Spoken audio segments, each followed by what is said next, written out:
One of the most difficult points to get across, probably the single most difficult point in all of monetary analysis and monetary economics, is that the banks create money supply out of thin air. Since everybody's been inured to thinking that the banks really simply borrow our money and re-lend it, it's very difficult to make the mind shift and realize that the banks are really engaging in a species of, in a form of legalized counterfeiting. In other words, creating new money out of thin air without having to sell goods and services. Because usually on the market, the way to acquire money is to sell goods and services in exchange for it, or else convince people, I was just going to say con people, convince people into contributing money to your organization of some sort.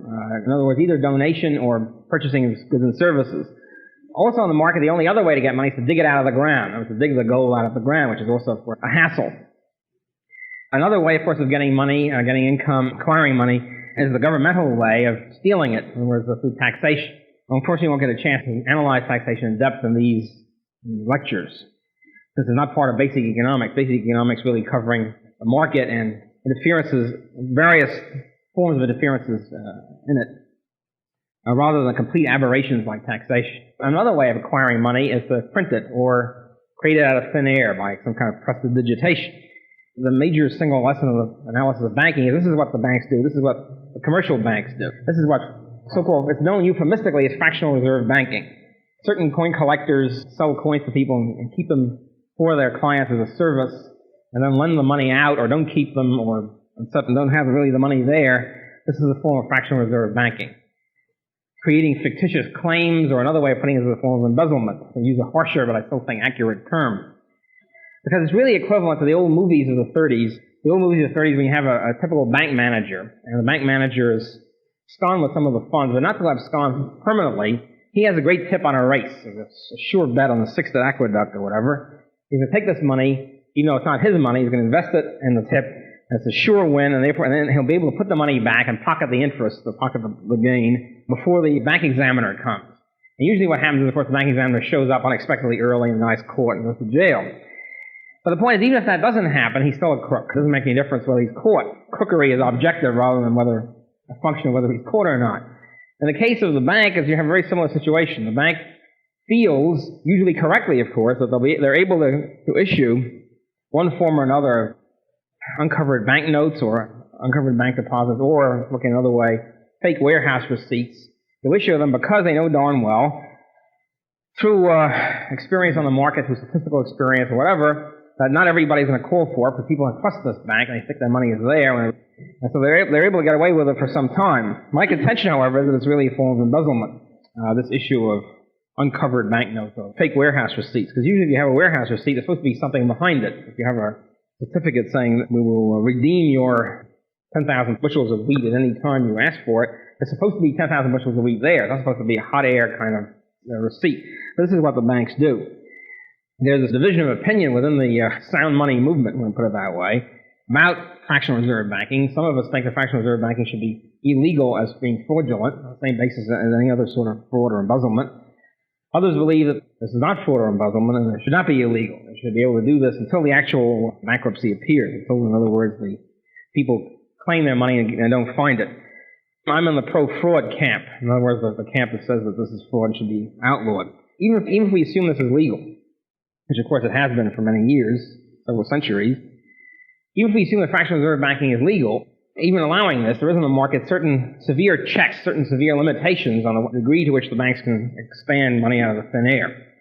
And we now examine these limitations under a system of so-called free banking being defined technically as a system where the banks are allowed to engage in fractional reserve banking, are allowed to create money out of thin air, but of course have to pay up. People come and present the warehouse receipt. Obviously, that's a key. I mean, nobody can deny it's an open contract promising to redeem it. And free banking is a situation where the banks have to redeem their pledge to pay up when the bank deposit or the bank note is presented to them. On the other hand, are allowed to engage in what I consider fraud, but other people consider not fraud. In this situation, in the situation of free banking, we would have a very hard money situation. We would not have too much bank credit expansion. There are three kinds of checks in the free market on this kind of activity. One check, or one limitation on bank credit expansion in the free market, is if the people just don't use bank credit. People don't trust the banks, they think they're a bunch of crooks, and they don't use it. Now, this is a very healthy situation. In most so-called primitive countries, it still exists. People don't use banks. People worry about them. They feel something crooked about the whole thing, and they're absolutely right. And so they don't use it. They don't accept bank credit. If you don't accept bank credit, if you're a seller or a lender or something, you don't accept bank credit or bank deposit, well, and you don't accept the check, you tear it up and you throw it in the guy's face. Then the bank can't expand credit because nobody will accept it. It's like me printing 100 Rothbards and trying to buy something with it. It would not get a good reception among the tradesmen of the neighborhood. Check. As a matter of fact, people did not get paid in checks. I mean, workers didn't get paid in checks until very recently, really until World War II. Before World War II, workers got paid in cash and paper money, treasury. Most people didn't have bank accounts. The whole idea of bank accounts is people were wary of, and correctly so. The whole idea of everybody having a checking account only comes in after World War II. I think in Europe, workers still get paid in cash, at least until very recently. Banks only come in on a big scale fairly recently. They start, of course, with merchants and with industrialists, etc. The average person did not have a checking account until quite late. Of course, the monetary establishment, the government and its allies and minions are trying to push the idea of banking all over. They push the cultural idea that it's silly and primitive and Neanderthal if anybody can distrust the bank. There used to be movies again in the 30s when the old geezer, the inevitable old geezer, has his money under the floorboards in the form of gold or cash or something, and refuses to use the bank, distrusts it, claims that the banks are fraudulent. Everybody laughs at him. Only intellectuals, liberals, and solid citizens of the town laugh at him. Of course, he was right, and metaphysically at least. So that's the sort of culture that gets spread around. It's silly not to put your money in a bank. Banks are really great. They're advanced. They're progressive. They're civilized. And anybody who doesn't do that is really sort of the same status as a Kuwaiti nomad. But of course, they were really right, and we were wrong. As a matter of fact, the Ethiopian natives and the Kuwaiti natives, not only don't they accept bank credit, they don't accept paper money either. They don't accept even their own beloved government's paper. They don't accept any of this stuff. They accept only gold and sometimes silver. As a result of which, these countries cannot inflate. They can't have runaway inflation because nobody will accept the stuff that they're printing. It's a beautiful and healthy situation. I commend it to the American citizenry. Okay, so that's one check on the bank, but of course this check is faded out. It's faded out under government cultural pressure, fading away of sound money ideas in the minds of the public and so forth and so on. As a matter of fact, even in the 1820s and 1830s, when money first got printed, paper money first comes in on a large scale in America, in those days they made paper money out of rags. It was very high quality paper. Rag paper now, of course, is much cheaper paper. At any rate, they made out of rag paper, and the hard money people would write in the newspapers, and they'd say, don't accept rag paper. It's filthy rag money. The only really good money is good, sound, shiny gold. There's a lot of healthy attack even as late as that. But as time goes on, as I say, the people get brainwashed into the idea that it's much more civilized to have bank credit and paper. Okay, so that check, that limitation has more or less faded out, except in the so-called primitive countries. The second limitation, which is my particular favorite, sort of God's angry man, the wrath of God type of thing, and this second choice, second limitation. Unfortunately, most people don't see it that way, and those of us who favor bank runs, as they are called, are considered hard-hearted monsters. I have a certain love for the bank run. The bank run is a situation where you have, the bank has cash or gold or whatever. Let's say cash, including gold and paper. Let's say cash is $1,000, demand deposits or bank notes, $5,000, IOUs, $4,000. This is known as fractional-reserve banking, 20% reserves. The reserve to meet the demand deposit. $5,000 is outstanding out there in the field, so to speak, which can be redeemed at any time. People want to redeem it. Now, the bank has $1,000 in their till to pay off. The other $4,000 is out there making profits for the bank out of the demand deposit as money. It was making profits out of other guys' money. The bank run occurs when the clients of the bank, the people who have already accepted the bank, or either accepting the bank's notes or demand deposits, lose confidence in the bank. For some reason feel the bank is really bankrupt. In other words, they read more of my stuff. I think there was a law, and I can't swear to this, but I think there's a law on the books right now, a federal statute, that it's illegal to spread false rumors about the monetary health of a bank. It's illegal to spread false rumors about a bank being inherently bankrupt. Now, nobody spreads rumors about General Motors being bankrupt, because obviously they're not bankrupt. For any other business than a bank, in the asset column and the liability column, every business knows they have certain accounts payable. In other words, certain liabilities are due. Say, here's a corporation that has $1 million due in 6 months. So they make darn sure that 6 months from now they'll have $1 million coming in, so they'll be able to pay it. So this is known as keeping the time structure of their assets proportionate to the time structure of their liabilities, even better. In other words, if your liabilities are coming in to pay up something in a year. You try, before a year is up, you try to get the money in. So you try to keep your time structured, your assets. All corporations do this, and all businesses do this. You taught this in every management course. Only with a commercial bank, not only don't they do it, but they can't do it, because their liabilities are immediate. Their time structure is right now, and their assets, of course, can't be immediate. They wouldn't be making any money on it. They'd be a 100% reserve bank instead of fractional-reserve bank. So their assets are coming in, 6 months, a year, 2 years, whatever it is, and their demand, their liabilities are right now. So therefore, a bank is inherently bankrupt. A bank run occurs when the people begin to realize, the clients begin to realize, that the bank is inherently bankrupt. They better get their money out fast, because since the bank only has $1,000, $5,000 outstanding, you better be the first 1,000 to get it, otherwise you're not going to get anything at all. When this deep knowledge hits the consciousness of the public, a bank run occurs, and it's a beautiful thing to watch. It's just as triumphant. One of the reasons why it's especially illegal to spread false rumors about the inherent bankruptcy of a bank is because I'm really in a state of illegality right now, because I'm saying all these banks are really bankrupt. For me to prove the case, in other words, it's really, of course, infringement of free speech for making this statement illegal. Now, if they took me to court and said it's illegal, you're spreading false rumors about the bankruptcy of the American banking system, I would say, no, it's not false because they're inherently bankrupt. They would come up with their establishment monetary theories claiming that the bank is not inherently bankrupt. The judge would have to decide on the basis of high monetary theory, in which he's not very well equipped, at least. So the stacks are loaded against you. So when the public finds out, the knowledge floods into their consciousness, their brain, that this damn bank in which they've invested their life savings is bankrupt, then the run begins. Again, I go back to the movies of the 1930s, classic movies about bank runs, usually the Depression, and suddenly the rumor spreads that the bank is unsound, that they're losing money or whatever, they haven't got the money which people think they've got, and then people start flooding into the bank, I want to get my money out. And they line up about 5, 6 in the morning when the bank doors are open. You have these lines around the block. And so each person goes up to the teller and demands his money. The bank president or vice president is telling these people, these are false, wicked rumors spread by communists and Bolsheviks. The bank is sound, and don't worry about it. Lying through his teeth, obviously. They have now seen through his prevarications. They insist on their money, and of course the bank folds very quickly, maybe in a couple of hours. And many is the bank that has folded in this kind of situation. During the Great Depression of 1929 to 33, there were thousands of bank runs, the banks collapsing.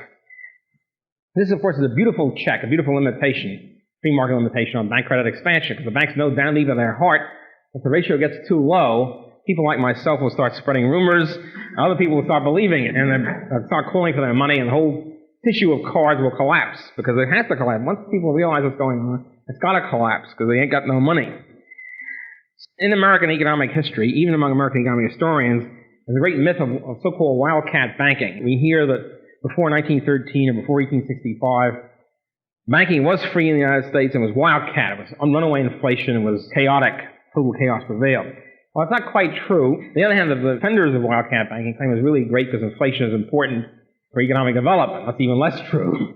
Certainly, the reason why they were called wildcat banking, here's the Rothbard Bank. I've got no money at all, no cash. And I issue $20,000 in Rothbard dollars with, it says dollar, redeemable in gold, whatever. And here's the $20,000 bills and that sort of stuff. I haven't got anything. I got nothing. I got peanuts. First of all, why will people accept the money? Let's say they accept it. In the first place, I'm doing great as long as they accept it. I'm spending the money, I'm lending it to my brother-in-law, whatever it is, and everything's going great. The only problem is what happens when people try to redeem it. People redeem it, of course, I won't have any money, I'll go bankrupt. The whole beautiful bubble will have burst. The wildcat thing came from this. The idea is to make your headquarters inaccessible. If your headquarters of the bank offices are in New York City, 5th Avenue, 42nd Street, they'll find you very quickly and you go bankrupt fast before you can print and spend this new money. If, however, you're up in the wilds of what was then northern Michigan, Michigan was all forest, jungle and all that in those days. If you're up there in the wilds with no roads getting up there, with only wildcats around you and no people, then it takes months before the person can schlep his way to your bank headquarters and demand redemption.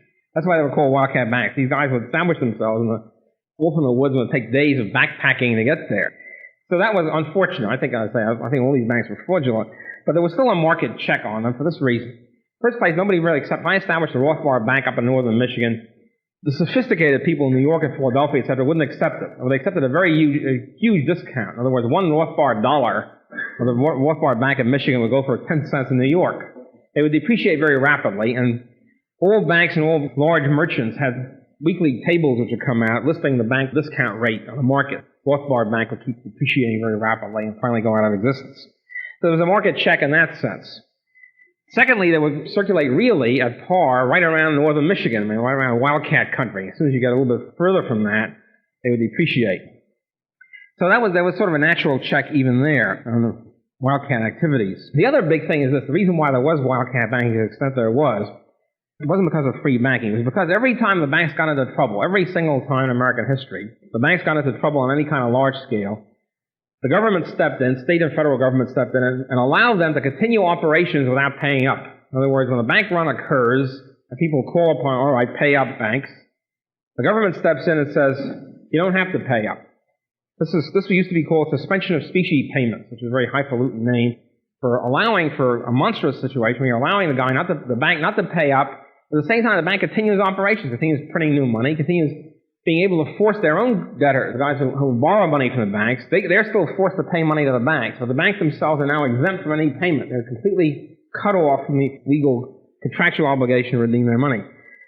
Now, this situation has occurred in every depression in American history. It started, well, the first banks on a massive scale really begin in the War of 1812. Before that, there were very few banks. They didn't amount to a hill of beans. The War of 1812 was a very unpopular war. It was fought essentially by the western states. The New England states, which had most of the money, most of the capital, etc., were against the war, so they couldn't borrow from New England capitalists. So the way the government financed the war effort was essentially by encouraging new banks to come in with no money, sort of like Rothbard banks. And they'd print a lot of money and lend it to the government, buy government bonds, and the government would take the money and spend it. Now, unfortunately for the government, they had to spend it on manufactured products, munitions, etc. in New England, because New England was the center of most of the manufacturing. So the money found its way to the New England banks, or non-inflationary banks. New England banks then called upon the upstart Pennsylvania and Kentucky banks for redemption. They didn't have the money, and then what was going to happen? They're going to go bankrupt. The federal government couldn't afford that because the whole war effort was being financed by these guys. On the black day of August 1814, the government issued a suspension of specie payment as a wartime emergency measure, allowed the banks to continue operation, and new banks to come in without paying anything. They didn't have to pay a nickel. This suspension of specie payment continued long after the war was over. The war was over in February 1815. The suspension was allowed to continue until approximately March 1817. In other words, for 2.5 years, we had a banking situation where not only were the banks permitted to engage in fractional-reserve wildcat banking, they didn't have to pay up. They could force their own debtors to pay up. They didn't have to pay a nickel. It was an unbelievable situation. There were then two schools of thought on how to solve this question. The minority school of thought, headed by one of my own particular favorites, American history, John Randolph of Roanoke, marvelous old geezer, and Daniel Webster, who at that time happened to be pretty good on the question, kept changing his position in accordance with who bought him at the moment. At any rate, some good guy bought him at this point. So Webster and Randolph gave great speeches in Congress saying, the only way to cure this is to force the banks to pay up. If they don't pay up, they're bankrupt. That's all. Smash them. And then you return to a sound specie currency. But instead of that, the government took the easy way, and they set up a central bank for the first time, second bank in the United States, I should say, second central bank, to pump more money into the system to allow the banks to return to specie payments, in other words, to pay them off, so to speak, and pump more money into the system so the banks could then use the central bank notes as money. And this allowed the inflation not only to continue, but to even expand after that and cause the first Great Depression in the United States, the Panic of 1819 as a result. So in every succeeding crisis, financial crisis, the government, state and federal governments have allowed the banks to suspend specie payments for the duration of the Depression. This happened in 1819, happened in 1837, happened in 1857, et cetera, all the way down to 1933, when Franklin Roosevelt declared a bank holiday as soon as he came in. Now, here we had a great opportunity. Here was the last great opportunity we had in the United States to smash the fractional-reserve banking system, to bust it. The whole system was collapsing. The public had finally realized the banks were really bankrupt. There were runs on all the banks were caving in. At that point, all the banks could have been smashed. We could have gone immediately, without any real hassle, we could have gone right over to a pure gold standard system, 100% gold system, right then. Instead of that, Franklin Roosevelt comes in and saves the banks by declaring a bank holiday. In other words, allowing the banks to continue operation and to get money from their debtors, and yet they themselves don't have to pay a nickel. Hoover was going to do the same thing, so we can't blame it only on Roosevelt, since Hoover and Roosevelt were ideological twins, Tweedledum and Tweedledees. Bank holiday saved them, and then the thing that finally saved them permanently was one of the most monstrous acts of the New Deal, which Milton Friedman is all in favor of, the Federal Deposit Insurance Corporation system, coming in 1933, which now underwrites all the banks. In other words, the FDIC guarantees all demand deposits up to, I think now, $20,000. So if a bank goes bankrupt, the FDIC will pay you off. Or even though the FDIC doesn't have the money, of the hundreds of billions of dollars in deposits outstanding, the FDIC maybe has a couple of billion, and even that's not in cash. It's most, they don't have $605 billion. The FDIC has a couple of billion. And that's mostly invested in government bonds. But even though they don't have the money, the wisdom of the public, in a sense, is correct. In other words, the inherent folk wisdom of the public is correct in this, that they don't have to have the money right now, because the government, the Federal Reserve System, can simply print the money and give it to the FDIC, which in turn will give the money to the banks if they want to. They could print $600 billion and give it to the banks, that would save the situation. The Federal Deposit Insurance Corporation has now wiped out the bank run check on the free market bank run limitation on bank credit expansion. So the FDIC has managed to eliminate that. Even though some widows and orphans and bank depositors are salvaged in the situation, this is at the cost of wiping out, of creating a system of potential runaway inflation for the whole country. So the government has managed to eliminate the runs on the banks because of the FDIC, and also the whole bank holiday or suspension of specie payment tradition. Because you get to the point, you see, when the banks are about ready to collapse, and the government says, we can't let the bank collapse, there's too many depositors, it's too important. It's like the current tradition, we can't allow any large corporation to collapse for similar reasons. So when this tradition gets in, you have the end of the free enterprise system, the same way at the end of any kind of sound banking system you eliminate bank runs. So the bank run tradition is out, which leaves us with only one free market check remaining so far. I mean, the final free market check, in other words, the first two free market checks, is people not using the bank credit at all. The second check is runs on the banks, in other words, where the clients themselves of the banks lose confidence. The third free market check is non-clients redeeming, calling upon the bank for redemption. Here you have our hypothetical bank, cash 1,000, demand deposits 5,000, IOU 4,000. This is the Bank of Brooklyn or whatever, Bank of Northern Michigan, whatever it is. Let's say the clients have perfect confidence in the bank, no problem about bank runs. The clients believe in the bank heart and soul. But what problem here is there are other people around who are not clients of this bank, or clients of other banks. Say this is the Bank of Brooklyn, here's the Bank of Queens. Well, some guy might take his $2,000 of his demand deposits and write out a check for a car, pay it to some guy living in Queens who happens to be a client of the Bank of Queens. Well, in that case, the Bank of Queens will take this $2,000, call upon this bank here for redemption. We want the $2,000 in cash. And they haven't got the 2,000, they only have 1,000, the bank goes bankrupt. So the final limitation, the most important limitation in practice, was the fact that the bank doesn't have unlimited number of clients. There's other competing banks. If one bank expands its money supply too much, if it lends out a lot of money, creates a lot of money, increases demand deposits, some of these people will take that money and spend it on clients of other banks. And these other banks will call upon this bank for redemption, this bank will go bankrupt. It has nothing to do with loss of confidence. It's simply the fact that one bank expands, in other words, at a rate more rapidly than other banks, he's in trouble. The bank is in trouble. Now, this is analogous to David Hume's famous specie flow price mechanism in international trade. International money. If one country expands money too much, either bank money or paper money. If England, say, expands money a lot, and France has not expanded it, well, money supply goes up in England, prices go up in England, money will then flow out because French prices are now cheaper than English prices. Money will start flowing from England to France. In other words, people will buy a lot more French goods and Frenchmen will buy a lot less English goods because of the high prices. Money will flow out from England to France. England will then have a so-called deficit in its balance of payments. France will have a so-called surplus in its balance of payments. And this flow will continue until the two prices are equalized. In other words, until English prices fall, French prices go up until the two prices are equal. In other words, the two price levels of the purchasing power of the gold ounce, let's say, in England and France are the same.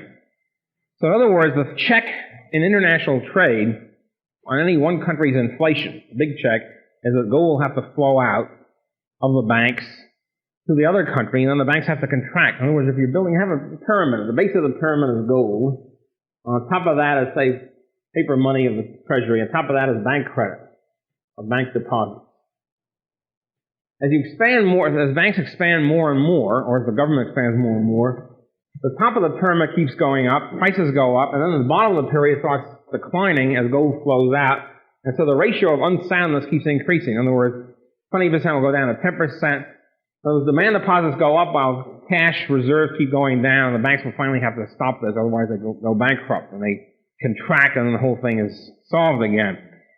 Gold flowing out is a method by which equilibration process in international trade takes place. Eventually, the deficits and balance of payments get cured, so to speak, and the price level is equalized. Well, it's a similar situation here with one bank, you see. This is like a David Hume specie flow price mechanism within the country. One bank expands, and it immediately starts losing, can't lose gold so much, because supposing you're on a paper currency, you still lose paper. You're losing cash.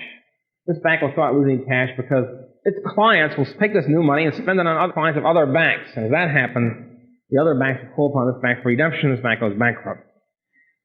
Consider, for example, a polar case here. A polar case would be when every bank has only one client. In other words, extreme competition among banks. Everybody's got his own bank. Of course, it's not very practical, but let's say it happens. I'm a client of one bank, each of you are a client of some other bank.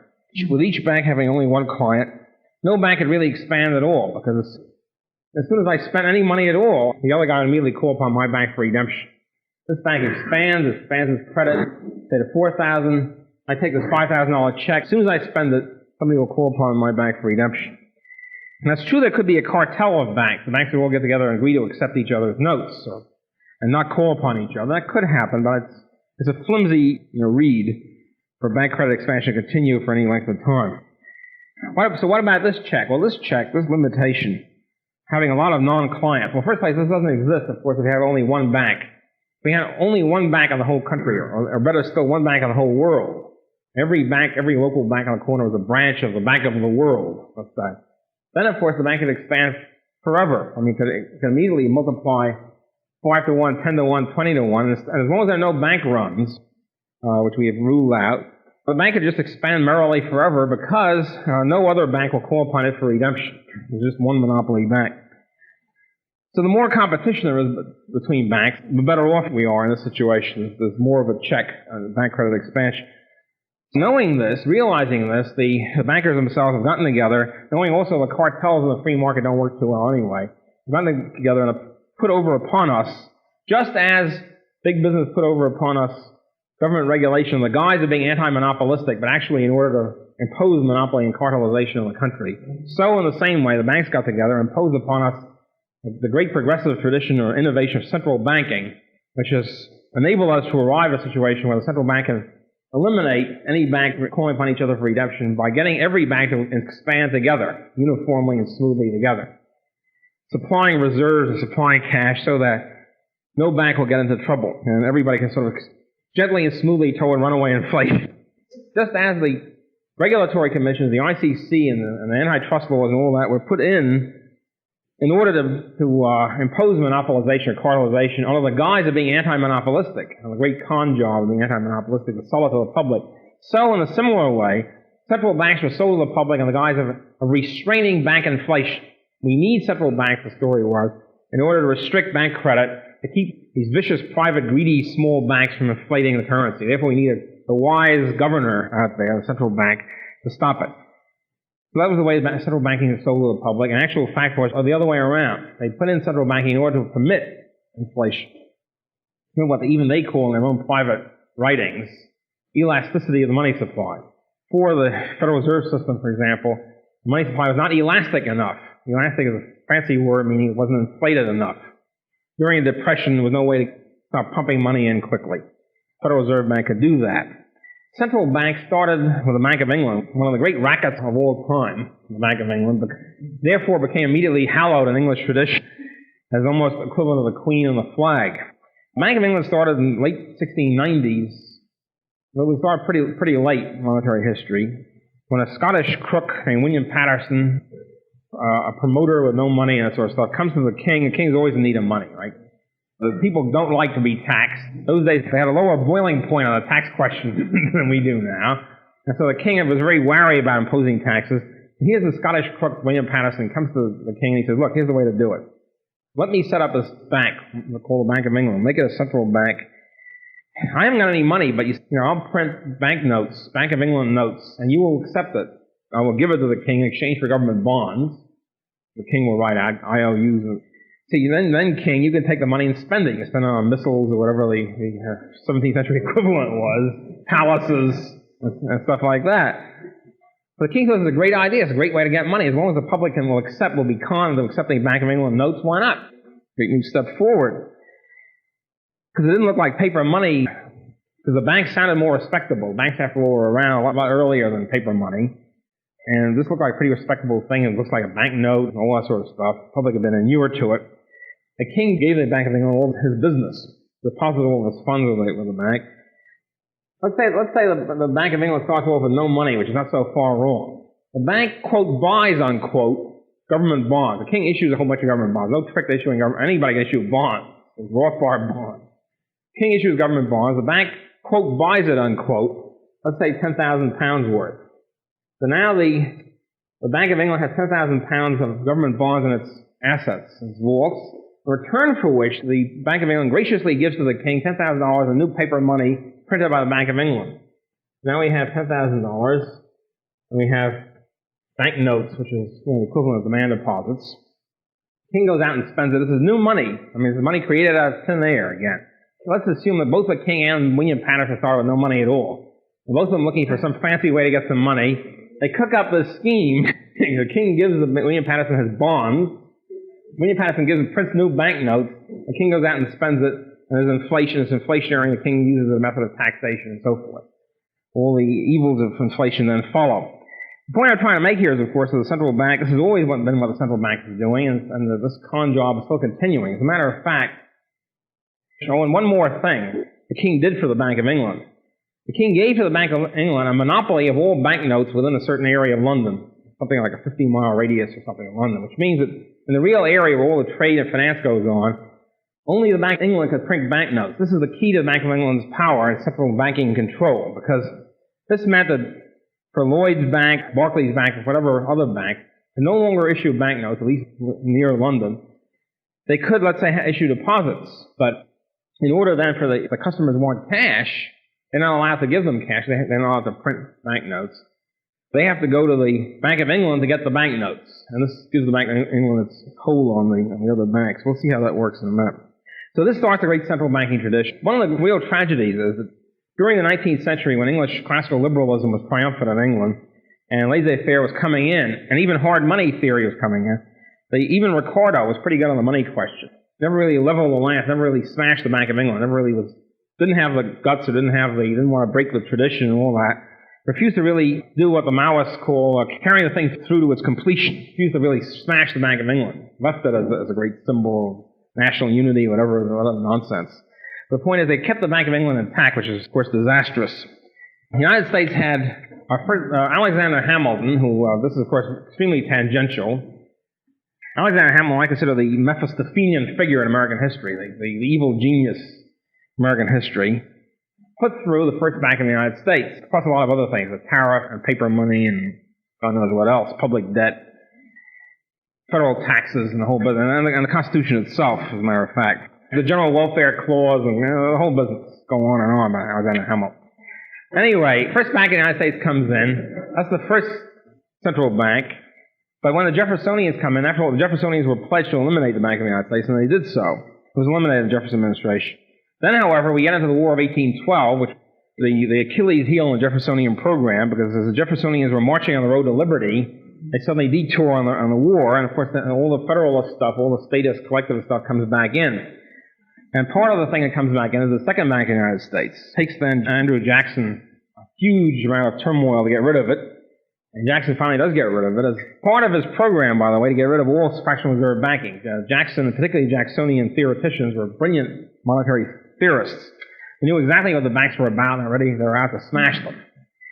For one reason or other, largely the slavery question, they didn't do it. At any rate, second central bank attempt smashed by Jackson after a huge fight.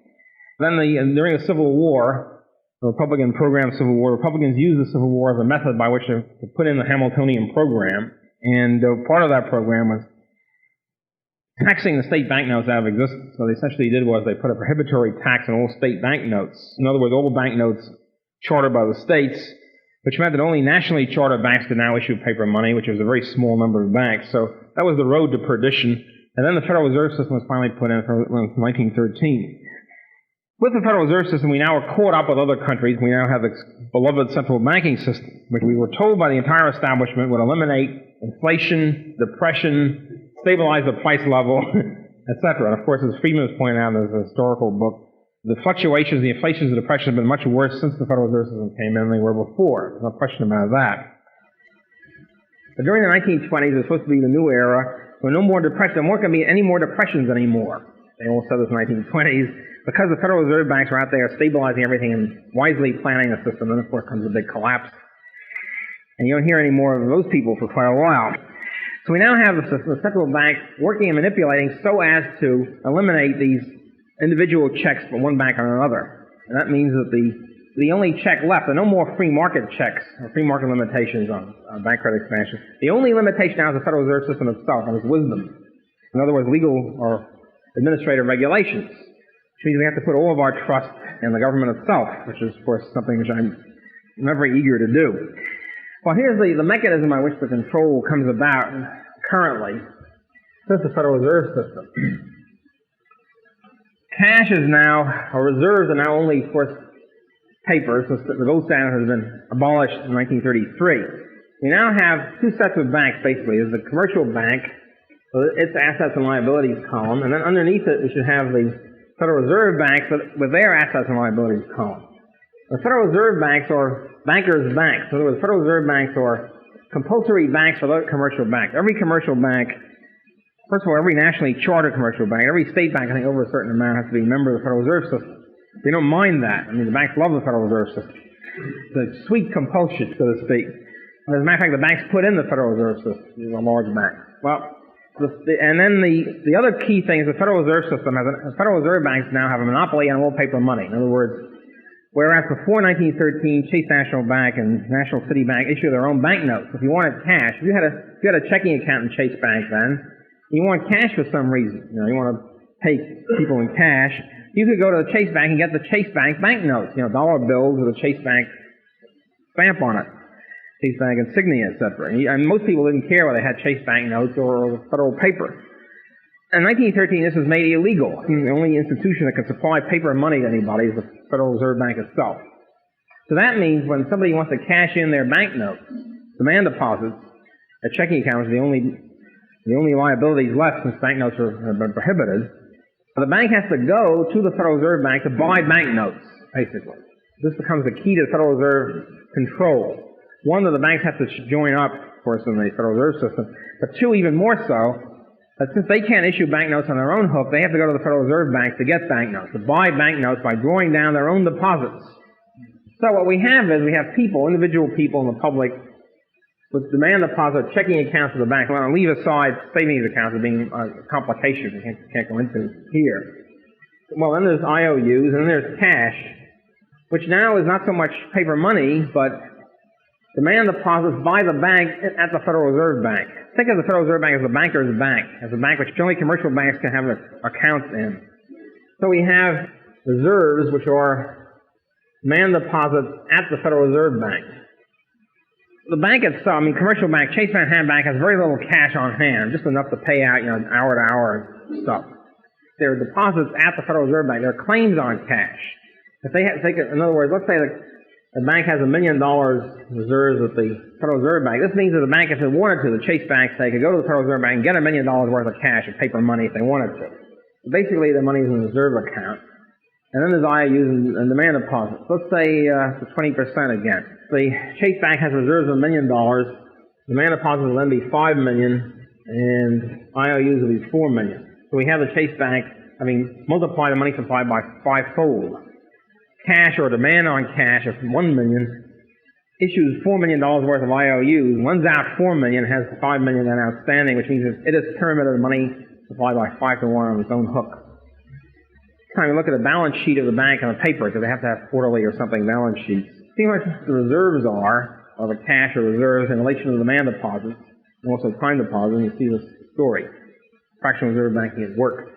So essentially, the commercial bank has three major items in its balance sheet: IOUs, reserves, and demand deposits for the liabilities.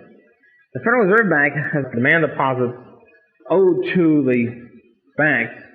In this case, it will be the same $1 million. In other words, let's say they have the Chase account.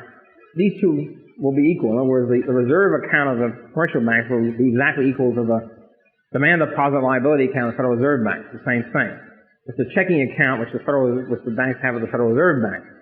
The other big Federal Reserve Bank liability is Federal Reserve notes. In other words, paper money. Almost every dollar of paper money is now a Federal Reserve note, virtually 100%.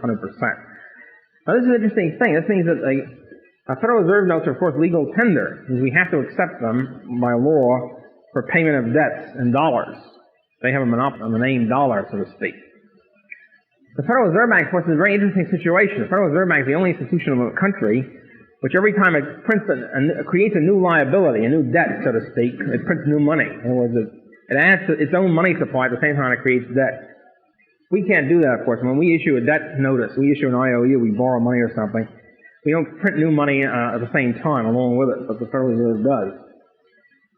So these are the two basic liabilities: demand deposits to the banks, in other words, bank reserves, and Federal Reserve notes. The asset side, Federal Reserve banks have gold, virtually all the gold in the country, or rather gold certificates for the Treasury owning the gold. That's really formality. And the rest of it is IOUs. And these are the two basic asset sides. In this situation, supposing $800,000, supposing Christmas time comes, and every year at Christmas people want more cash. They draw down their demand deposits, get more cash, give tips and presents and all that sort of stuff. Well, in that situation, here, if people want $800,000 worth of cash from the Chase Bank at this point, the reserves are drawn down to $200,000, and the demand deposit will be down to $4.2 million. And now, of course, this bank is in trouble. Its reserve ratio, instead of being 5 to 1, is now 20 to 1. The bank is in bad shape. All right, supposing now we have to come up to the final important area of control by the Federal Reserve System. The Federal Reserve System, since all the other market checks are gone on the bank credit expansion, the Federal Reserve now steps in with its own governmental check, namely the so-called minimum reserve ratio. In other words, the Congress fixes a certain range of reserve rate, minimum reserve requirement by every bank, and the Federal Reserve can change it at will within that range.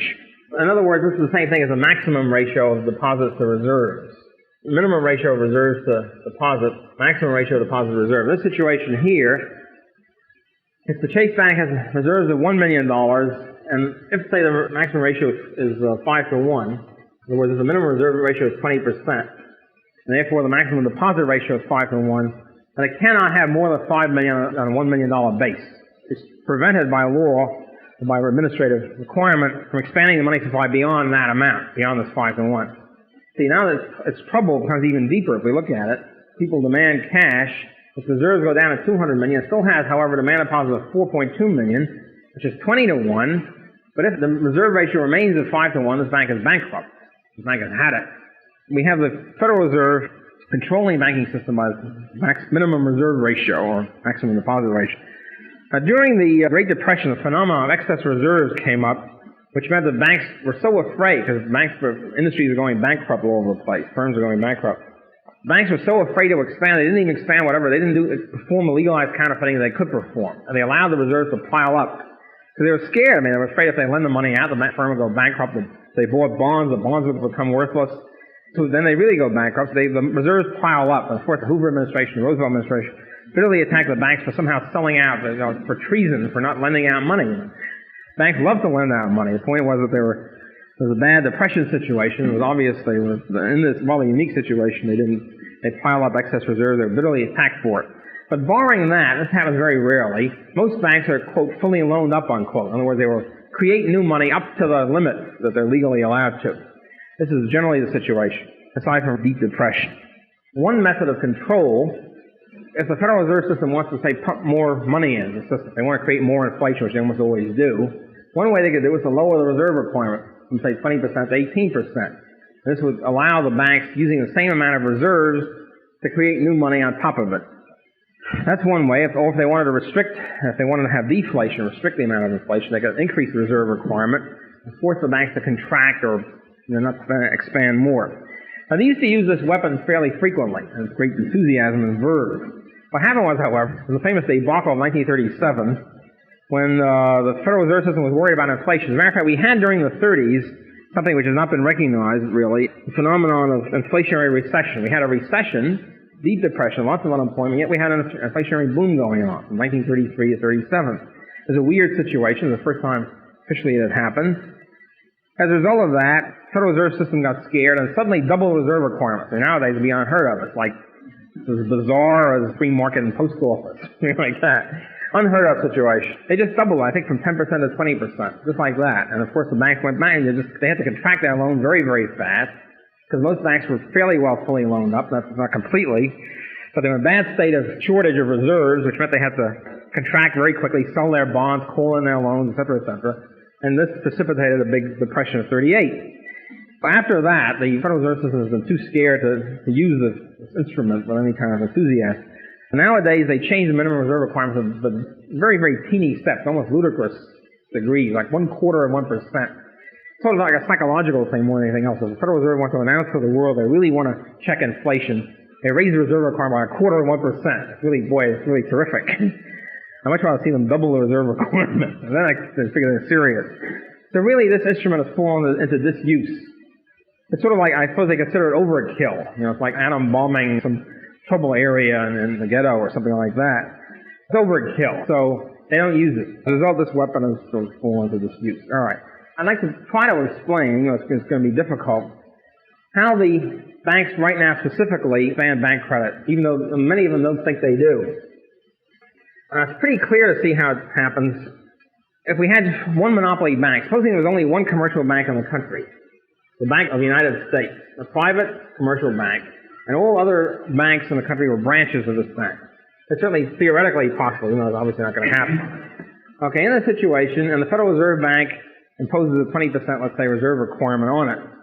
Well, supposing its reserves are $1 billion, this demand deposit, the checking account is $5 billion, demand deposit outstanding, Federal Reserve Bank would be $1 billion, and its IOUs would be $4 billion. Total money supply, let's say, is $5 billion in the whole country. Supposing the Federal Reserve wants to expand, wants to inflate, as they almost always do. Let's say that by some means they increase, and we'll go into that a little later, how they can control total reserves. By some means they increase total reserves. They get more reserves into the hands of the commercial bank. Well, let's say it goes up to $2 billion. Let's make it really rugged. You can see what happens.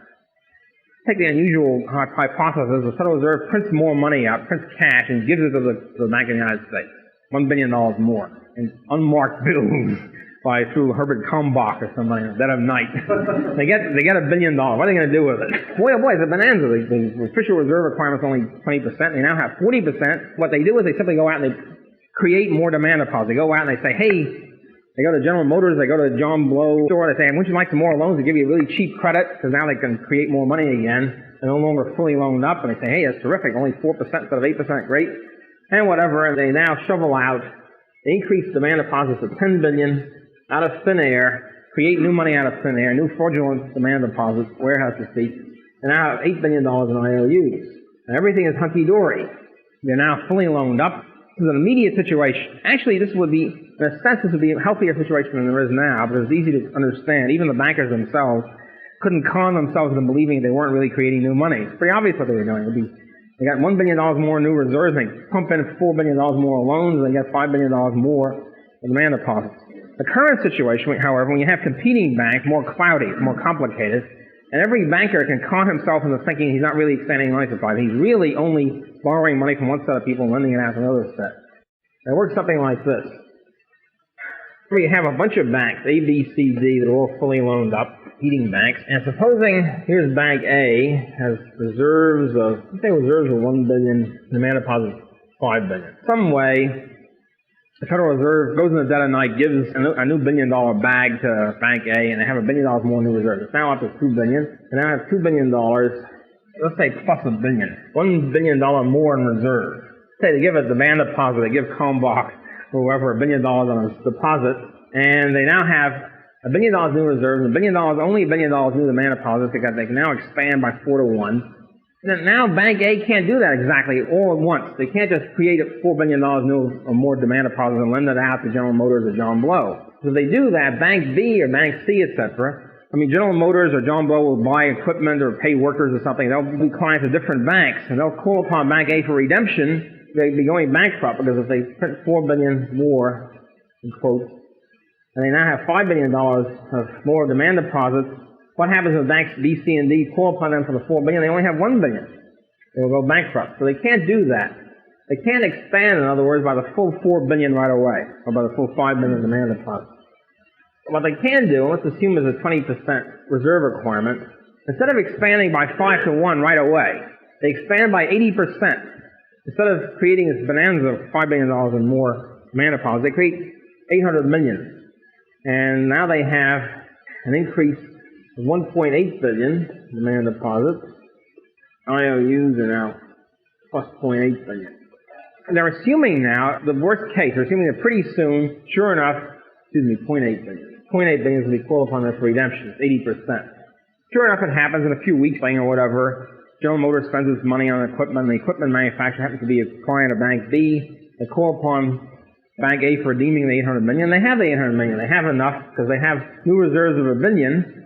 They can pay out the billion. They now have, the reserves have now increased by only $200 million. And they're now all set. They have demand deposits. This goes down also by $800 million. Because that's the Joe Blow's or whatever, supplier's bank. And now the demand deposits are again up by $1 billion. And the reserves are up by $200 million. They're all set. They've expanded the money supply by their $800 million. They're out of the picture. They now have new reserves of $800 million. We now have plus $800 million IOUs, plus $200 million in reserves, and plus $1 billion demand deposits.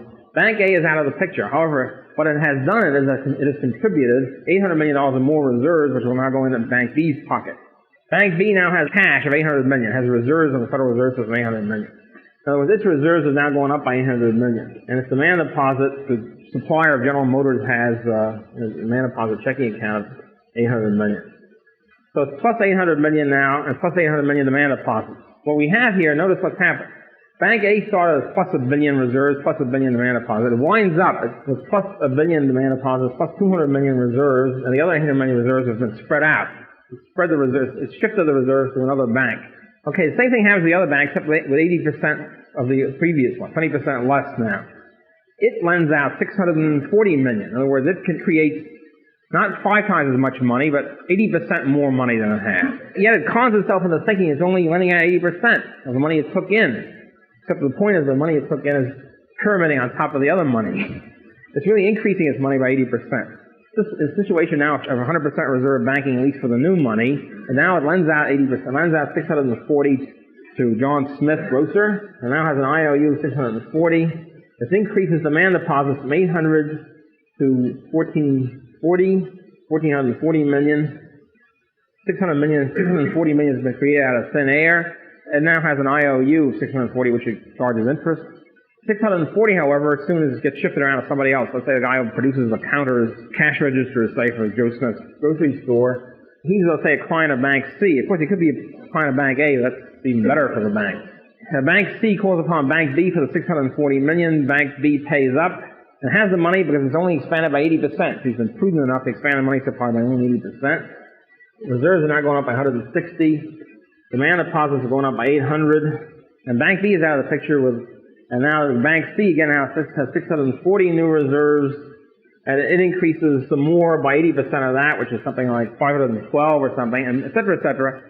The result of this whole process is $1 billion more in demand deposits Bank A, $800 million more Bank B, $640 million Bank C, et cetera, until you wind up with $5 billion altogether in new money. It takes longer, but the final effect is the same.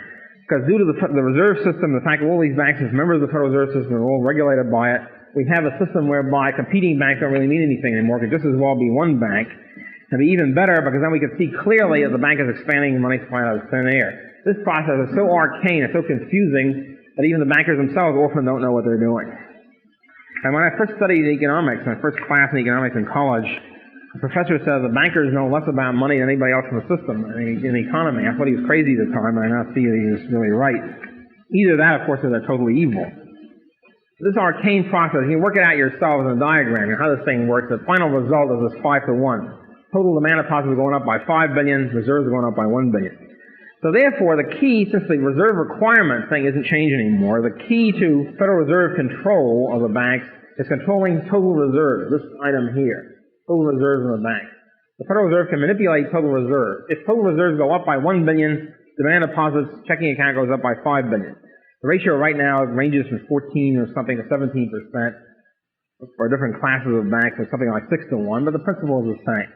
So therefore, the key instrument by which the Federal Reserve System manipulates the money supply, usually, of course, increasing it, is by increasing total bank reserves. How about the Federal Reserve reserves? Is there any limitation on the Federal Reserve System increasing total reserve? Not anymore. It used to be. If we go back again to these two diagrams with the commercial banks on top, assets and liabilities, and Federal Reserve banks on the bottom, assets and liabilities. Supposing we have our billion and $5 billion to use as a useful amount. Let's assume commercial banks have reserves of $1 billion. That's their demand deposits of the Federal Reserve Bank. Demand deposits of $5 billion, and IOUs of $4 billion. They're in great shape. They've inflated by 5 times their amount, but they're in great shape financially because they're within the 20% ratio, legal ratio. Meantime, the Federal Reserve System now has demand deposits owed to Federal Reserve Bank $1 billion, so it's the same as this amount here. Then they have Federal Reserve notes, in other words, paper money. Let's say there's another $1 billion in paper money outstanding. So now we have $1 billion in paper and $1 billion in demand deposits, and gold is, in the asset column of Federal Reserve Bank has gold, let's say gold is $200 million. And the rest of it, the rest of the $2 billion is made up by IOUs, we'll see in a minute what they are, of $1.8 billion. So the key then becomes, how does the Federal Reserve control demand deposits? There's no limitation on it. In the old days, it used to be. It used to be a requirement when the Federal Reserve System first came in order not to add to the inflationary worries of the public, to calm their fears. There was a requirement, I think, no less than 40% reserve requirement of gold for the Federal Reserve System, reserve banks themselves, of gold to Federal Reserve notes, and 35% of gold to demand deposits. That's a pretty high requirement. It means the Federal Reserve cannot inflate more than 2.5 or 3 times on top of its gold, cannot inflate its own liabilities, upon which the commercial banks inflate. Remember the pyramid. Gold on the bottom, Federal Reserve on top of that, and commercial banks on top of that. Each one related to the other. It used to be a fairly severe 3 to 1, 2.5 to 1 requirement on the Federal Reserve System. It was progressively weakened over the years by Congress, and now there's no requirements whatsoever. It's zilch. The Federal Reserve can inflate 200 million times on top of the gold supply. There's nothing to stop it. So we're now totally in the hands of the Federal Reserve governors. The wisdom and brilliance of the Federal Reserve System now running us all. So what does the Federal Reserve, what instruments does the Federal Reserve have to manipulate total reserve? First place, there are other influences on total reserve. One of them I mentioned already, people demanding cash. This can embarrass total reserve and decrease it. The Federal Reserve, however, has the instrument to offset that and also add more on top of it. And what are these instruments? Well, 2 basic ones have been talked about in the past. One is lending money, lending reserves to the banks. Very simple. It's something like the giving the money in a paper bag, so we lend them the money in a paper bag. Lend them reserves, that's all. Bank is in trouble here, needs $200 million reserves fast, because people are calling upon the banks for redemption. People can still call upon the banks for redemption now. So they do that, it embarrasses the bank. They need $200 million more, and Federal Reserve simply lends them. The reserves are now up to $1.2 billion, and they can expand another $1 billion on top of that in great shape. And then, of course, they have to pay back the Federal Reserve when their travail is over, but that can work that out. So that's simply lending the reserves. It's easy to see what happens there. Now, the publicity is usually gotten by the Federal Reserve lending operations. For example, in the Federal Reserve can lend reserves to the commercial banks. In the 19th century, when banks were collapsing a lot, it was a real pleasure, Walter Bagehot, as far as I'm concerned, one of the most overrated political theorists and economists in the history of the world. Anyway, Walter Bagehot, beloved by almost every historian for some obscure reason. His name was spelled, typical English thing, was spelled, had no relation to the pronunciation. It was spelled B-A-G-E-H-O-T. Pronounced Bagehot. Now you have a piece of information you didn't know before. So Bagehot issued this pronunciamento that the central bank is morally obligated to bail out all banks in times of trouble. Very convenient pronunciamento, and the banks, of course, took to it like a duck took to water, and then it's been established in monetary theory ever since that the banks, somehow there's a God-given law, the central bank must bail out the banks. This is called the theory of the bank as the central bank as a lender of last resort. In other words, when the banks are really in trouble, there's always the godfather over there. The central bank can come in and bail the banks out. Okay, so that was established. It was established then the Federal Reserve had to always bail out the banks. It always had to stand ready to lend money to any bank, regardless of what bad shape and how crooked or whatever the bank was. But however, the Reserve Bank could charge interest. They could change the interest rate. They could stand ready to lend, but they could lend at a punitively high interest rate. So a lot of publicity has been focused on the financial pages on the rediscount rate, as it's called. In other words, the rate that the Federal Reserve banks charge the commercial banks for lending them reserves, the interest rate. It's called the rediscount rate. Every once in a while, when the Federal Reserve wants to announce it's really against inflation, it raises the rediscount rate by 0.25%, a big deal. If it wants to inflate, it lowers it. But really, this is really baloney. It's really a psychological value rather than anything important. First place, the banks aren't that much in debt to the Federal Reserve Bank. So that's not really a very important mechanism anymore. Also, the banks have created it's typical sort of way the market pops up in different areas. The banks have created by themselves market in bank reserves. If one bank gets out of line, it's below 20%, let's say. Another bank is a little bit above 20%. The below bank borrows reserves for a couple of months from the surplus bank. It's called the federal funds market. And they borrow at a certain interest rate. This is almost wiped out Federal Reserve loans to the banks. So, that instrument is really out. It gets a lot of publicity that's really not worth anything. The real mechanism by which the Federal Reserve banks manipulate total reserves and thereby manipulate the money supply is as follows. Here's the Federal Reserve Bank. Here we have the 1.2, 1.45, etc. And here we have the Federal Reserve Bank. Federal Reserve Bank, let's say, wants badly to inflate. It wants to inflate by our old friend $1 billion. How does it go about doing it? And thereby increase the money supply by $5 billion. In other words, doubling the money supply in our example. The way it does it is it buys an asset. It doesn't matter what it buys. That's the important thing, because it gets very confusing at this point. The important thing is it can buy any asset it wants. It could go out and spend $1 billion on my old portfolio, which is worth about 25 cents. They might, however, love me so much, I might have a blackmail thing on them or something like that. They spend $1 billion on my portfolio. It doesn't matter what they spend on. They can buy old houses. They can buy paper clips for $1 billion. They can buy old dirt. It doesn't really make a difference. All they have to do is to go out and buy something and pay a check on it. That's all that's necessary. Say they buy my old portfolio for $1 billion. Let's take a really bizarre example like that. In that situation, they buy me out, sell out the Federal Reserve for $1 billion. Sell my portfolio, which is worth about a quarter, $1 billion. All right. Federal Reserve asset column, portfolio, $1 billion. They value it at $1 billion. I mean, they bought it at $1 billion. Who is anybody to say them nay? All right. I'm not challenging them. It could really be $1 billion worth of it. They pay for that by writing out a check of $1 billion. Now, I can't do anything in a check. A check says, pay to the order of Murray and Rothbard, $1 billion, signed Federal Reserve Bank in New York. What can I do with it? I ain't got an account of Federal Reserve Bank in New York. I go to my bank, my commercial bank, let's say Chase Manhattan. I deposit it with great glee at Chase Manhattan. My bank account goes up. In other words, demand deposits by Chase Manhattan go up from $5 billion to $6 billion. Demand deposits of the banking system go up from 5 to 6. But Chase Manhattan is even more gleeful about it than I am. I'm only getting $1 billion. Chase is getting $1 billion worth of reserves on which the banking system can pyramid 5 to 1. $5 billion, never mind the $1 billion. So the Chase Manhattan runs as fast as their little legs can carry them to the Federal Reserve Bank in New York, deposits the check at the Federal Reserve Bank in New York, gets an increase in its reserves. So therefore, that's what the Federal Reserve Bank is, the banker's bank. They have now $2 billion of reserves.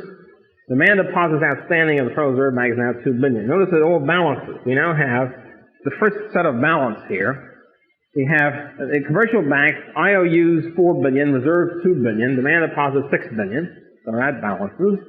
And in the Federal Reserve account, we have portfolio now. We've added portfolio of $1 billion to the assets. And portfolio means not that bonds, it means my portfolio of $1 billion. So we've added another $1 billion to demand deposits owed to the commercial banks. It's not the end of it, of course. What happens now is the banks go into a complete cat fit here of joy, and they expand by 5 to 1. Either if Chase is a monopoly, they expand right away. If the competing banks, as it is now, it takes them a little bit more time. But we wind up then $2 billion worth of reserves. We wind up with demand deposits not of $6 billion, but of $10 billion.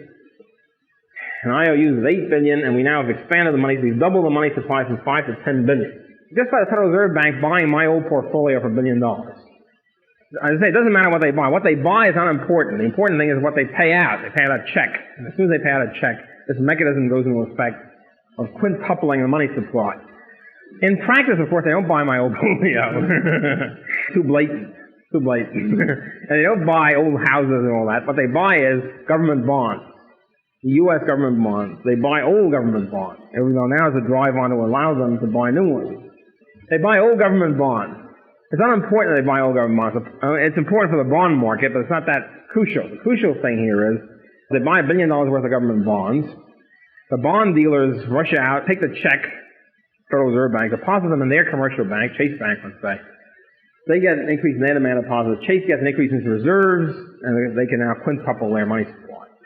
That's the process by which it happens. The process is called open market operations by Federal Reserve banks, or open market purchases.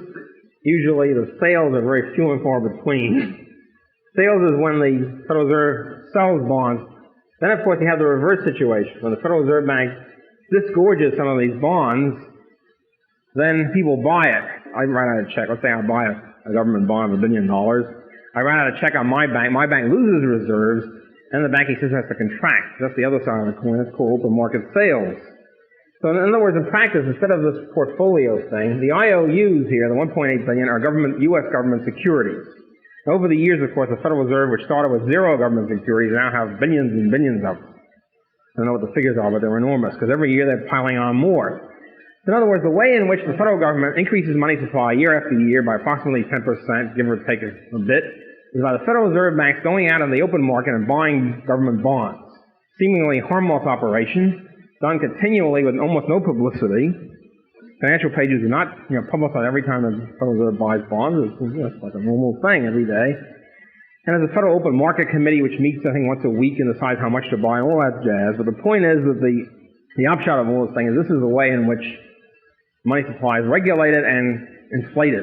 The Federal Reserve feels that New York is inflating too much beyond Boston. There might be some problem with Boston banks calling upon New York banks for redemption. They just shovel all bond buying into the Boston market and then equalizing the situation. So all the economy, all the banks can inflate beautifully together, but not too much calling upon redemption of one bank upon another bank.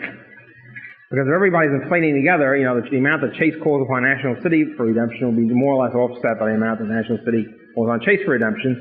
They can clear it and nothing happens. The one check here on the one limitation on Federal Reserve in this balance sheet, Federal Reserve expansion, is of course gold. The fact that the Federal Reserve used to have to pay their liabilities in gold on the gold standard. Well, that of course was eliminated. First, it was eliminated very gradually by the governments and by establishment by spreading the cultural value around. It's really like the old geezer who didn't want to have his money in the bank. There's the other old geezer, or the same old geezer, wants to have his money in gold. Carry gold around. This was considered Neanderthal. It's considered ridiculous. It's considered lots of stories about crazy old geezer who wants to have his money in gold. Why doesn't he have his money in paper or bank credits? It's more comfortable. It's lighter in weight and all that sort of stuff. And so the idea of people actually using gold coins in day-to-day transactions was gradually laughed out of court. People stopped using it more and more. And more, gold was confined to bars or bullion in international transactions, large-scale transactions. This is extremely important because this meant that it was easy then for the government to abolish the gold standard. If the public had really been using gold day to day in 1933, and all their transactions for $5 gold pieces and everything else, then there would have been an enormous outcry at this confiscation. But nobody was hardly using it at all except for presents to their kids. We got to the point, you see, where the average person only used gold coins at Christmas time. They give the kid a gold coin in the kid's sock. Santa Claus deposits the gold coin. That was about it. It was really sort of like a toy for most people. And so then it was easy for the government to confiscate it, which they did in 1933, the Black Day in 1933. Because of the so-called Depression emergency, the government confiscated the gold and ingested them into the hoards of Fort Knox. Supposed to be only for the brief emergencies until the banks were cleared up again, until the bank holiday was over and the banks were in good shape. The banks were in good shape very shortly thereafter. The Depression was over several years thereafter. And of course, the gold has not yet been siphoned back into the public coffers. Here we are 35 years approximately since the Depression. There ain't no gold anymore. And the gold has not been paid back to us by our government. In other words, the government confiscated the gold. Incidentally, just as sort of a piquant note here, favorite character in American history is Samuel Chase, who was the Jacksonian hard money man, who was Secretary of Treasury during the Civil War, the Union side, printed the greenbacks, which later inflated. And then several years after the Civil War, the case comes before the Supreme Court, were these greenbacks constitutional? Was it legal for the government to issue paper money at all? I'm not even talking about irredeemable paper after. I'm talking about just paper money irredeemable at the time even. Greenback. Was it legal? And the Supreme Court decided 4-3, I believe. There were 2 vacancies on the court. 4 to 3, it was unconstitutional. So for a few glorious years, paper money, irredeemable paper money, was unconstitutional. Chief Justice Chase wrote the decision, which made his own action as Secretary of the Treasury illegal and unconstitutional. It's a beautiful, probably unique act in the history of the world, denouncing himself for this evil paper money, inflationary paper money. Okay, what happened was, and this, I think, a piquant, interesting note, is that the President Grant, who was in the pay of the Watergate types of the time, the inflationary government-subsidized types, then appointed to the 2 vacancies in the Supreme Court 2 gentlemen, I think Bradley and somebody else, both of whom turned out to be lawyers for the big railroads, and both of whom then, when the decision was re-argued a couple of years later, argued on the pro-paper money side, and the decision was reversed by 5 to 4. The reason why the railroad lawyer thing becomes important is because the railroads were heavily in debt. Railroads were the great bond issuers of the time. And of course, bondholders, debtors, bond issuers, rather, like to have inflation because this wipes out the purchasing power of the money they have to pay back. So the railroad connection then becomes the interesting touch why paper money then became legitimated. At any rate, then we wind up in 1933 with gold being confiscated. And so the way by which this legalized money counterfeiting takes place now is through this Federal Reserve purchases of bonds. Another piquant touch, remember I talked about the Bank of England and William Patterson. We have a similar thing with government deficits. The government, let's say, has a deficit. Let's say it has a deficit of $10 billion. How does it finance it? Well, there are 3 ways it can finance it, or any combination of these 3 ways. One way is to just print the $10 billion, the old-fashioned method, printing the paper money and spending it. Now, this would mean that we have a $10 billion deficit. If it simply financed a deficit, let's say its revenue is $30 billion and its expenditures are $40 billion, whatever, however it gets to the $10 billion. Method number 1 of financing the deficit is by printing the money. Print the old greenbacks, the continentals, and you print the $10 billion, spend it. Now, of course, this is inflationary. We can say that $10 billion worth of inflation has been injected into the system. Prices will go up accordingly. On the other hand, there's something sort of lovable about this method because it's clear and honest. I mean, in the sense that there it is. I mean, everybody knows you printed the $10 billion. Everybody knows that's inflationary, and that's it.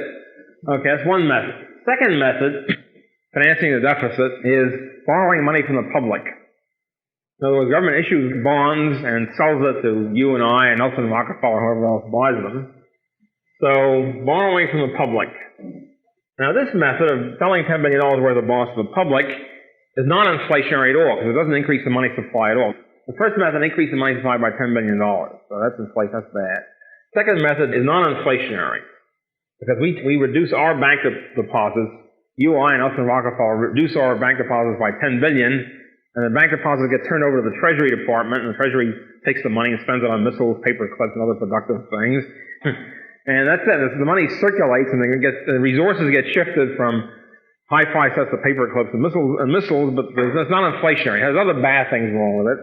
It shifts money from private hands to public hands, but at least it's not inflationary. However, the bad thing here, aside from this shift of resources, is that then the government has to pay back the $10 billion to bondholders, plus interest. On the interest, whatever, depending on what the interest is, we now have a lot more. In other words, over the years, the government, let's say, has to pay back $20 billion. So we have taxes go up by $20 billion. So the second method of borrowing from the public is lovably non-inflationary. On the other hand, it's not so lovable that the taxes go up by approximately twice the amount of the previous inflation. Taxpayers have to pay now and in the future on and on for the next 20 years or so for this debt.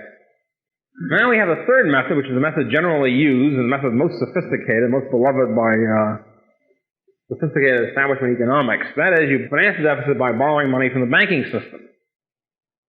Then this is the equivalent of the king financing his deficit, his personal deficit, by borrowing money from William Patterson.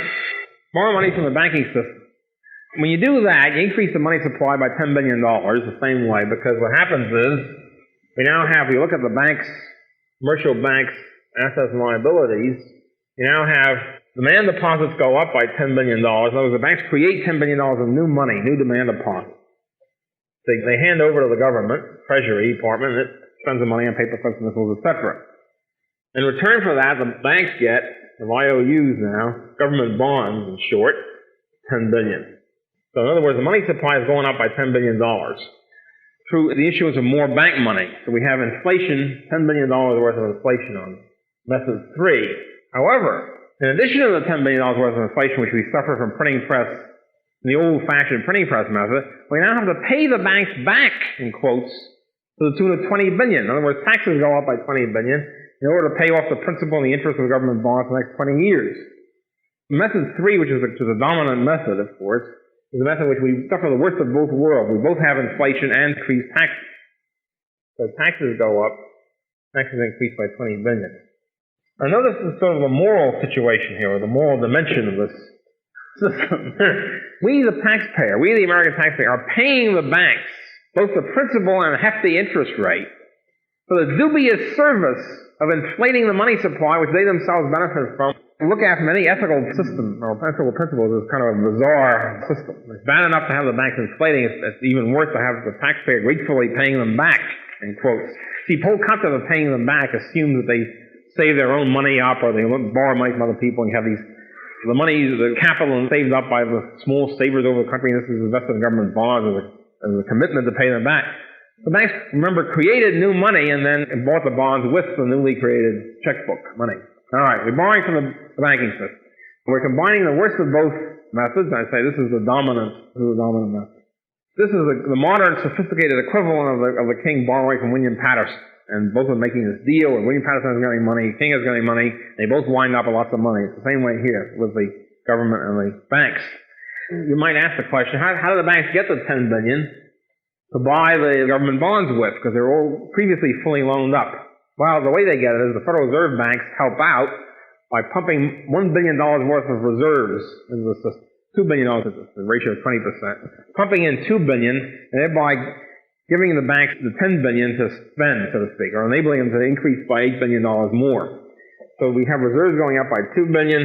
This is done by the Federal Reserve banks buying $2 billion worth of old bonds in the open market. This completes this complicated chain. The Treasury wants to borrow $10 billion and inflate to finance the deficit.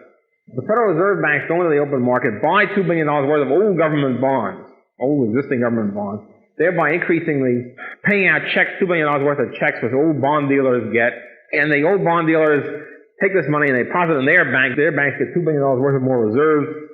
The banks inflate $10 billion on top of that, and they inflate by buying $10 billion worth of new bonds issued by the government, the Treasury, to finance their deficit.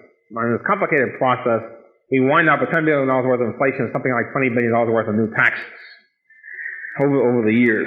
Okay, so this more or less is the monetary inflationary mechanism going on. Now the question is, the final point of the course is to talk about one of the effects of this inflationary process, which we don't think much about. In addition to the increase in prices going about through inflation, in addition to the possible or probable runaway inflation eventually, there's another effect of increase of bank credit, which is to generate the dread and famous business cycle, which brings us to our final topic. The business cycle, and obviously it's sort of ludicrous. Go through the entire business cycle process in about a half hour, but I'll try to do my best. In the old days, in other words, in the day before approximately 1750, that's what I mean right now by the old days, there were bad times of business, hard times, I guess they were called, once in a while. But what happened is that these hard times were pretty evident. It was pretty evident what the cause was. In other words, the course of business, if you want to sum it up in sort of a very oversimplified fashion, be going along fairly smoothly, and then bingo, there'll be a big collapse, sudden collapse. Usually this would happen because the king, say, would suddenly confiscate all the money in the country. All the merchants would get confiscated. The king needed money fast. He'd confiscate the merchants, grab all their gold away. This would cause a depression. It's pretty obvious. Or specific events or a war would take place, and trade would get shut off. One of the last famous cases of this was during the Civil War, American Civil War. Britain's major industry was cotton textiles, and they were dependent on their major supplier of cotton was the American South, and comes the Civil War, and the cotton supply was cut off, so the British cotton industry goes into depression, Britain goes into depression. It's obvious why. I don't need any sophisticated business cycle theory to figure it out. This is the sort of depressions that would take place before approximately 1750, where you can easily pinpoint the cause. Anybody who has any sense and knows the scene knows what the score was, and usually it's the government. All right.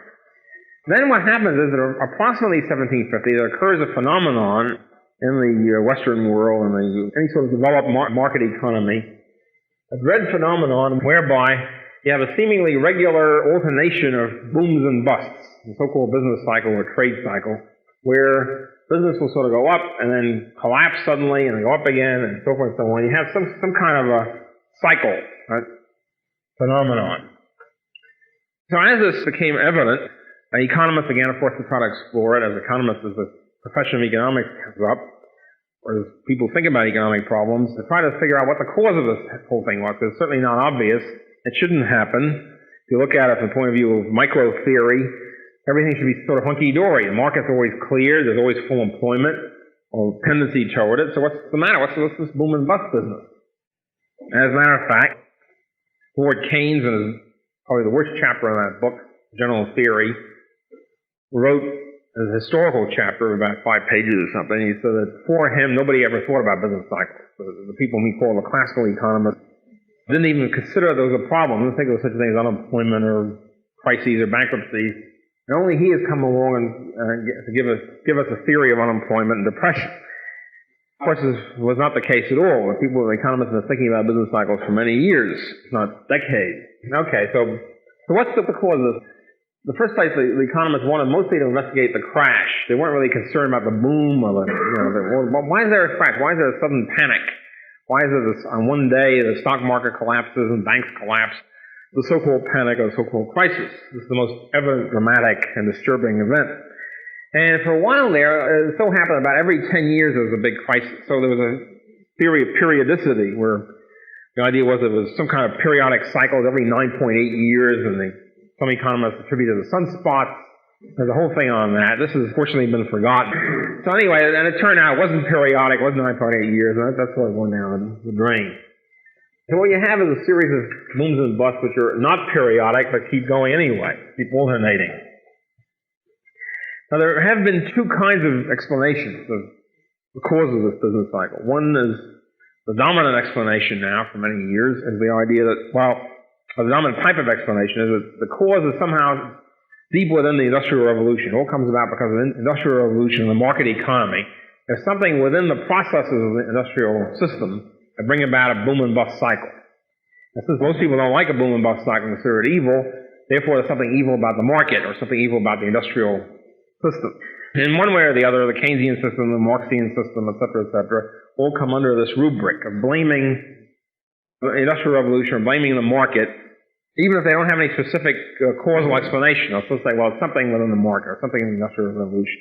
And therefore, usually the conclusion is the government has to step in and do something about it. Either abolish the market or regulate it or whatever.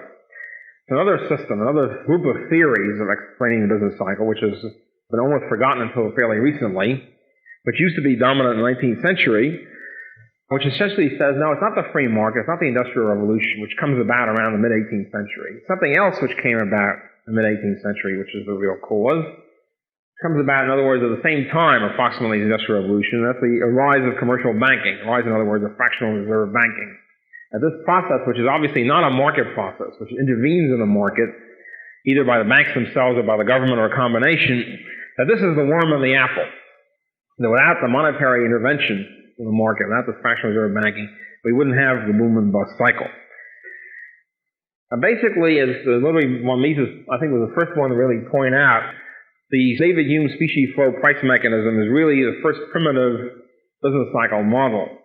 In other words, if you look at it, remember I talked about England and France, and England inflates and so forth and so on. The English banks, at the behest of the English government, inflate. English prices go up. And then what happens is that gold flows out from France to England. There's a deficit in the English balance of payments. There's a surplus in the French balance of payments. And then finally, the pyramiding effect of the bank notes or bank deposits on top of gold becomes so top-heavy, and banks are obviously in such bad shape, they have to contract. And as they contract, there's a recession, prices fall, there's bankruptcies, and gold stops flowing out and starts flowing back again. This is a one-shot model of business cycle. In other words, there's an inflation brought about by the bank credit expansion, prices go up, there's a feeling of prosperity and exhilaration, et cetera, et cetera. And finally there's a contraction because gold is flowing out, and then the banks collapse, et cetera, et cetera. Then you have the boom-bust cycle. The next question is, of course, why does the boom start up again? Why isn't it just a one-shot thing? And then the reason, of course, as Mises pointed out, is because the banks are inherently inflationary, inherently want to create money, and the government joins them. As soon as they get the chance, they start inflating again. As soon as there's been a Banks have reestablished their credibility, as we now say, and we're off again on the other cycle, and the boom-bust cycle continues on. Now that I think is a pretty good explanation. It's not sufficient. It became known as the purely monetary theory of the business cycle, which the Friedmanites have essentially brought back in this kind of weird kind of way. Weird in the sense that the Ricardians, Ricardo and his school had the initial theory of the monetary theory of business cycle. Their view was, therefore, you shouldn't inflate. Therefore, you should have hard money, a pure gold standard, or whatever, and don't inflate. Because what they want to do is not to have the boom-bust cycle. On the other hand, the Friedmanites being interested largely in stabilizing the price level and realizing that prices will tend to fall as the supply of goods and services increases with productivity, therefore want to pump in more money in order to offset the general tendency toward a falling price level. So it's a very different kind of situation. But the emphasis on a purely monetary explanation of the business cycle is still there. What Mises contributed, Mises and Hayek following him, contributed to the theory of business cycle, so-called Austrian theory of business cycle, to which I add here, is joining with this another strand to this monetary explanation, namely that when the banks when they expand credit, they expand the money supply, they're also doing something else in addition to being inflationary. They're also lowering the interest rate below the free market level and pouring that new money, into new business loans. In other words, they're mostly lending money not to the consumers but to businessmen to invest more. And in doing that, they're causing overinvestment in the so-called higher orders of production, or so-called and the remote orders of capital goods. And they're causing, in other words, an overinvestment in capital goods and underinvestment in consumer goods. They're causing too much resources to be invested in, say, nails and cement and construction, and too little in clothing and hi-fi sets and whatever. And as a result, this distorts the production structure. And as the inflationary process continues, as the credit expansion continues, the distortion piles up more and more, necessitating a final reshift, a shifting back of resources. And this shifting back is essentially the depression or the recession. For example, it's going to be very rough to try to explain in a few minutes. This is the magnificent Austrian theory of the structure of production. Essentially, I guess, initially hinted at by Karl Menger, the founder of the Austrian school, developed in great detail by bohm-bawerk, the great leader of the Austrian school, and finally by Hayek, applied to the business cycles by Hayek, the student of Ludwig von Mises. Essentially what you have, consider the consumers are spending a certain amount of money, a bar, the length of the bar being the amount they spend. Let's say the consumers spend $200 billion a year on retail products. So this is consumption. So money is going from consumers to the retailers. So here's $200 billion going from the consumers to the retailers. Let's make it $100 billion, make it simpler. $100 billion going from consumers to retailers, let's say over a year or a month, it doesn't really matter what time period. And goods and services going from the retailer to the people, consumers. Okay, retailers take a certain amount of that. They take a certain amount of that $100 billion and spend it on their own payment of wages to people working in the retail industry, rents to landlords in the retail industry, and profits, an interest rate. So there are a certain amount of payments to factors of production in that industry, let's say $10 billion worth. So $10 billion goes up the ceiling here where there's factor payments. $90 billion, let's say, goes to the wholesalers. And $10 billion goes off to the factors of production in that industry. $90 billion goes to the wholesalers. And then the same thing happens to the wholesalers. $10 billion, let's say, gets paid out to the land, labor, and capital and entrepreneurs in the wholesale industry. Another $80 billion go to the jobbers. Another $10 billion up here, and $80 billion goes to the jobbers. And $70 billion manufacturers, et cetera, et cetera. So what you have, in other words, is a structure of production. At each stage of production, every time the money is turned over, every time you're going up the stage of production, more money gets hived off. You wind up with something like this, with a triangular effect, with all the $100 billion being paid out in factors, and then all these guys taking $100 billion and spending it on consumption again, roughly, and you have this is known as now in the textbooks as a circular flow, except it's not really circular, it's really more like oval. And also, the usual textbook analysis ignores all these stages. It just has a lump of producers and a lump of consumers. And what happens is, as the capitalist system advances and gets more productive and more capital equipment, the number of stages of production increases. So you have what Hayek calls a lengthening of the structure of production. As saving and investment increase, let's say the number of stages of the structure of production lengthens. And without going into the whole analysis of all the triangles, under credit expansion, too much gets invested in the higher orders of production. There's too much stuff in construction, and these are called the higher orders. These are consumer goods of lower orders. Too much gets invested up here, not enough down here. Resources are bid up into these areas. Land, labor, and capital are shifted into these areas, and there's too much invested there. And then what happens is, let's say people build the new dams and the new construction projects, and the businessmen get the money for construction projects, pay them out to the workers. These workers take the money and they spend it on consumer goods. They haven't increased their savings at all. Their savings are still, let's say, the old proportion, the old 10% of their income. It's not 20% as would have to be to validate new investments. So they reestablish their old consumption proportions. And as they do that, these industries out here collapse. These industries in the higher orders of production collapse. The structure of production shortens again in order to satisfy the consumers in the best possible way, in order to satisfy the time preference of consumers. So what the credit expansion does, it violates the time preference of consumers. In other words, consumers have a certain time preference structure. They assume a certain amount on current goods. They save and invest a certain amount for future goods. Credit expansion, bank credit expansion, inflationary money supply into the business loans makes it appear as if there's a lot more savings available for future investment when there really isn't. Makes it appear as if time preference is a lot lower than it really is, and so too much is invested in these remote orders of production. So then the question is, okay, if consumers then reestablish their old proportion, why doesn't the business cycle come to an end in a couple of months? As soon as the businessmen pay out the money and the workers start spending it, the whole thing should be over in a couple of months. Why does the business cycle last about several years, 4, 5, 6, 7, 8 years? Well, the reason why the boom continues is precisely because more bank credit is being poured in. In other words, the bank credit expansion is not a one-shot thing. It's a continuous thing. And it's a process by which the business system is allowed to remain one step ahead of retribution. In other words, the overinvestment, the calling to account, the calling to judgment of overinvestment is constantly being postponed by the fact that new bank credit is being poured in. And so this thing is one step ahead of the workers reestablishing their old proportions. This is now often called a liquidity crisis or liquidity crunch. It turns out businessmen don't have enough money anymore. And this simply means that bank credit isn't expanding fast enough in these situations to validate this overinvestment. When bank credit expansion stops, then this whole process goes into effect, the shortening process, and workers get unemployed in these areas. There's a fall in prices in the capital goods industry. There's a reestablishment of the old orders of production. So, according to the Austrian theory business cycle, recession is not simply a result of contraction of the money supply. Recession becomes inevitable and healthy once there's a boom. In other words, the boom is the bad thing. The boom distorts production process, distorts it in ways different from what the consumers want. And the recession is the process by which, the painful but necessary process by which the free market restores the proper production structure in relation to the time preference of consumers. Recession then becomes inevitable and a good thing, in quotes, in relation to the boom.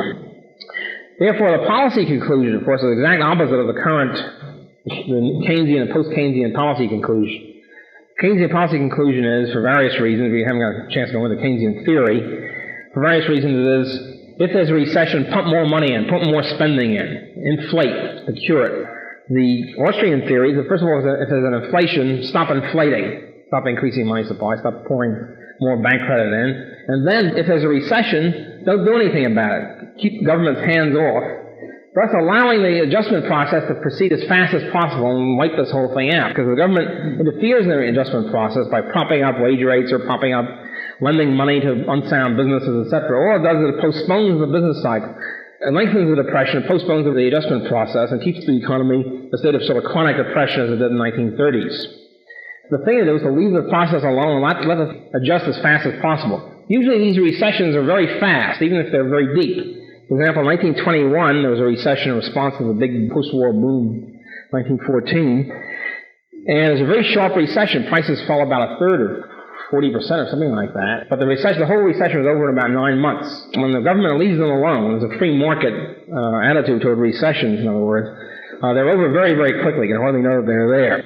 It's only when the government steps in to, quote, cure them, unquote, that they're prolonged and almost rendered permanent. And the only other thing that culture can do, so to speak, to speed up the adjustment process and alleviate the depression is, in contrast to the Keynesian system of trying to get people to spend more and thereby prime the pump. Obviously, the culture should be doing it to alleviate the depression, is to encourage people to save more. The more they save and the less they consume during recessions, the faster the recession will be cured, because the more these investments will no longer be excessive but will now be validated by genuine shifts in time preference. If these are genuine shifts, of course. The more you get people to save and invest, the more thrifty you get them to be, the less painful the recession will be. And of course, the more capitalized, etc., the structure will be. Just the exact reverse of the Keynesian prescription. This explanation, by the way, accounts for every boom-bust cycle since 1750, or even before that, in localized cases. The 1929 depression was a beautiful example of Austrian theory at work, the Austrian analysis of the situation at work. Most people think of the 1920s as a great era of laissez-faire in the United States. It was not an era of laissez-faire, especially in the area of money and banking, where the Federal Reserve System had been established. The Federal Reserve System was deliberately inflating the money supply and expanding bank credit for various reasons in order to help Britain, was the usual argument. Because Britain was inflating rapidly in those days, as usual, and we had to inflate in order to not allow Britain, not put the pressure on Britain of losing a lot of gold to us, because if we would inflate at about the same proportion as Britain did, they wouldn't lose much gold to us. Actually, the situation is even more sinister than that, since both the Federal Reserve System in the 20s and the Bank of England was essentially run by the Morgan interests. But that's really another story. And then we have the phenomenon of inflationary recession is explained by the Austrian theory, because during the Depression period, what happens is that prices of capital goods, prices of construction goods, wage rates in these industries are supposed to fall, and prices of consumer goods industry is supposed to rise, thereby inducing resources to shift back from the construction and capital goods to consumer goods. So there always is a rise in consumer goods industry during depressions. In other words, say during the 1929 depression, all prices fell, but the prices of capital goods, the prices of construction machine tools fell much faster than the prices of consumer goods, much more rather. They would fall, let's say, by 50% in the construction industry and by 20% in the retail industry. What happened in old depressions, classic depressions, was all prices would fall, and then capital goods would fall a lot more than consumer goods. So this meant that consumer goods really went up relative in price relative to other products. But nobody cared about that because the one good thing about an old-fashioned depression is one good thing alone, and that is you can enjoy a nice fall in your consumer prices. My parents were best off their whole lives in the Great Depression, because since they were employed, and most people I thought were employed, everything was a great bargain. Furniture was very cheap, houses were cheap, everything was terrific. So that was the one good thing about depression. Now they've taken that away from us, because instead of allowing a deflation of bank credit, because in every classic depression, banks would have to contract their credit, and all prices would fall as a result. Now, of course, they don't allow any bank credit contraction ever, so prices are never allowed to fall again, and therefore, this healthy deflation is eliminated, and all we have is a rise in consumer goods prices relative to other prices, which means that, since the prices are going up, and money supply is inflating rather than deflating, we now suffer during a recession from a rise in consumer goods prices. In other words, we now have the worst of both worlds. We have the bankruptcy, unemployment, and all the rest of it is associated with recession. We also have what's classically associated with an inflation, which is rise in prices. Now, the Keynesians can't meet this thing because the Keynesians' whole theory rests on the dichotomy. You have two abysses. It's a function of the government to steer the car, so to speak, across this tightrope with an abyss on either side. One is the abyss of inflation, the other is the abyss of unemployment. But since we're having both, then what do you do? And of course, the Keynesians have no answer whatsoever for this. The Freemanites don't have any answer either. And so we wind up with none of the establishment economists knowing what to do about the current situation when there's this whole series of inflationary recessions punctuated by runaway inflation in between, or increasingly runaway inflation in between. Only the Austrian theory really can explain the solution, and explain the situation, and also come up with a solution. The solution essentially being get the government out of the whole business, which is really, I guess, the lesson and the moral of the whole course. Thank you.